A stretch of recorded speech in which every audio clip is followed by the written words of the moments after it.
सास का आदान प्रदान। वे दूसरे की थाली में घी ज्यादा दिखता है, कहावत है ना। तो उसी कहावत से प्रेरित होकर ये कहानी सुने। मीरा अपनी सहेली सीमा से कहती है, क्या रे सीमा, तेरे जैसी सास भगवान सबको दे। कोई रोक टोक नहीं, कोई बोलियां नहीं, आराम से रहती है और आराम से रहने देती है। एक मेरी सास है। माना कोई रोक टोक नहीं है, लेकिन दूसरी कई परेशानियां हैं जो मेरी सास के साथ है, तू नहीं समझेगी। चल अच्छा रखती हूँ, ननद आई है, उसकी खातिरदारी करनी है। मीरा सीमा की सास से काफी इम्प्रेस रहती है। फिर एक दिन सीमा मीरा के घर किसी काम से जाती है। मीरा की सास कहती है, हाँ भाई सीमा, क्या करने आई है? घर में कोई काम धाम नहीं है क्या? सीमा को तो शौक लगता है, ऐसे कोई कैसे बोल सकता है। आंटी, मैं कौन सा कुछ लेने आई हूँ, देने ही तो आई हूँ, ये अचार बनाया था। तभी मीरा आ जाती है। अरे तू अचार लाई है? तेरी सास ने कुछ कहा नहीं? यहाँ मेरे घर पर तो सामान सड़ जाए, लेकिन मेरी सास मजाल है किसी को चमन्नी भी देने दे। अरे क्यों ना बचाऊं चमन्नी, मेरे बेटे की मेहनत की कमाई है।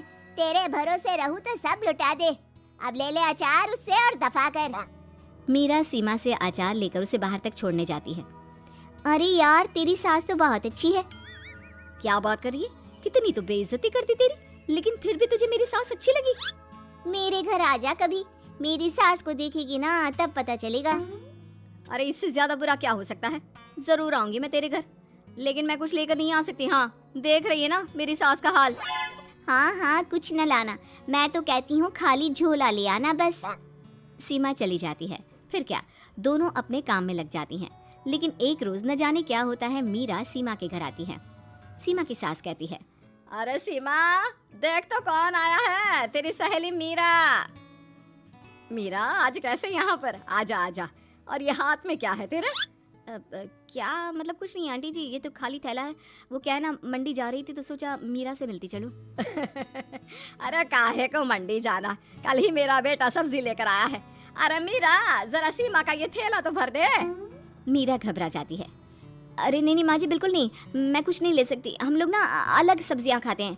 खैर, मीरा सब्जी तो नहीं लेती, लेकिन सीमा की सास तो न जाने क्यों कद्रदान हुई रहती है। अरे मीरा, जरा चिकन मटन बना ले, तेरी सहेली आई है। मैं फोन कर देती हूँ, वो दे जाएगा। और सुन, मिर्च जरा तेज कर देना। लेकिन मीरा तीखा नहीं खाती है माँ जी। अरे खाना चाहिए, अब सी करेगी ना तो नाक का सारा कचरा भी निकल जाएगा। हाय रे, कितनी अच्छी है तुम्हारी सास। हाँ, तभी आसपास के सारे यहाँ खड़े हो जाते हैं सुबह से ही। अभी 2 मिनट रुक ना, खुद पता चल जाएगा। तभी पड़ोसन आती है। अरे बहन जी, चाय का वक्त हो गया, सोचा चली आऊं आपके घर। अरे क्यों नहीं क्यों नहीं, वो क्या है ना, बहू की सहेली आई है तो चिकन बन रहा है, वो भी लेती जाना। मैं जरा ज्यादा ऑर्डर कर देती हूँ। और हाँ बहू, पकोड़े भी तल ले चाय के साथ। जा जा मीरा बेटी, सीमा की मदद कर दे जरा। मीरा सीमा के पास किचन में जाती है, जहाँ सीमा सास को कोस रही होती है। घर में कितनी मुश्किल से सब्जी और राशन आता है, लेकिन ये नहीं समझेंगी। अरे पिछले महीने भी 2 बार राशन लाना पड़ा था, लेकिन ये है कि सच्ची यार, फिर भी तू लकी है, तेरी सास कम से कम मेरी सास की तरह तो नहीं है।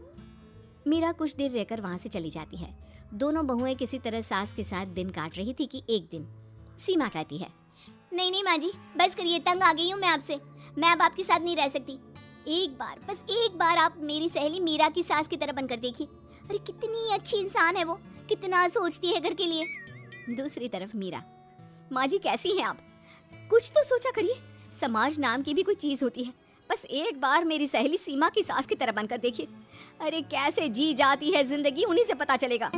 दोनों की सास को आता है गुस्सा। अरे भाई, कोई छोटे बच्चे तो है नहीं जो किसी के साथ तुलना कर दे और वो कुछ ना कहे। मीरा की सास कहती है, मुझे तो सीमा के पास ही छोड़ा।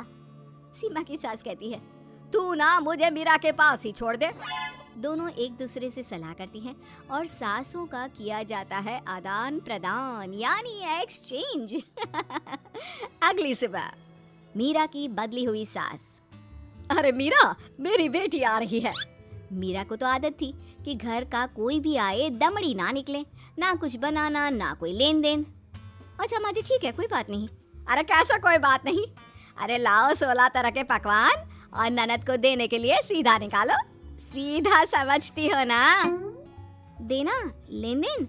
अरे माँ जी कैसी बात कर दी। इस घर में जो कोई कुछ भी ले आए, लेकिन मजाल है घर की चवन्नी भी कहीं चली जाए। अरे ये तो परंपरा ही नहीं है इस घर की। बाकी खाना हो तो रोटी दाल बना देती हूँ। रोटी दाल तो मेरी बेटी दुख में भी नहीं खाती, तो मायके में क्यों खाए।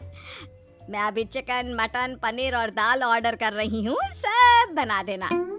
लेकिन मेरी तो आदत ही नहीं है इतना सारा खाना बनाने की। नहीं नहीं माँ जी, मुझे तो माफ करें। अरे कैसी बात कर रहे हैं? तेरी सास की बेटी नहीं आती थी क्या? आती थी ना, खूब आती थी, लेकिन मजाले की सास कुछ एक्स्ट्रा कर दे। माँ जी देखिए, मेरी तो ये आदत नहीं है। दूसरी तरफ सीमा। माँ जी, वो मेरे मायके से लोग आ रहे हैं, तो मैं जरा उन लोगों के लिए कुछ बना लेती हूँ। क्यों क्यों बना लेती हो? दाल रोटी बनी है ना, साथ में अचार रख देना। वैसे आ क्यों रहे हैं बेटी के घर? सीमा को तो बहुत बुरा लगता है। कहाँ तो उसकी सास पड़ोसी के कुत्ते को भी घी की रोटी खिलाती है, और कहाँ ये मीरा की सास जो उसके मायके वालों के लिए सूखी रोटी अचार रख देने की बात कर रही है। वो मेरी भाभी आई है ना, नई, तो शादी के बाद भाई पहली बार आ रहा है।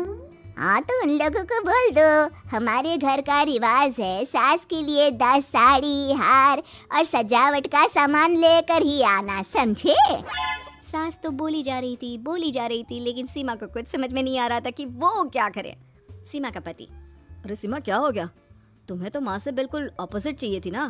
कहाँ माँ हर किसी के आव भगत में तुम्हें लगा कर रखती थी, लोगों से खूब मिलती, घर का सामान बांटा करती थी। अरे याद है ना, तुम्हारे घर वाले आते थे 1 पैकेट लेकर और जाते थे पूरे 10 थैले के साथ। अब आएंगे 10 पैकेट लेकर और जाएंगे खाली हाथ। सही है। नहीं, मुझे नहीं चाहिए ऐसी सास, ये सब तो मुझे पता ही नहीं था। सीमा घबराकर मीरा की सास को लेकर उसके घर जाती है, जहाँ मीरा। सीमा ले जा अपनी सास भाई। हाँ, मैं भी तेरी सास वापस ही देने आई हूँ। चलो मम्मी जी, मेरे लिए तो आप ही सही हो।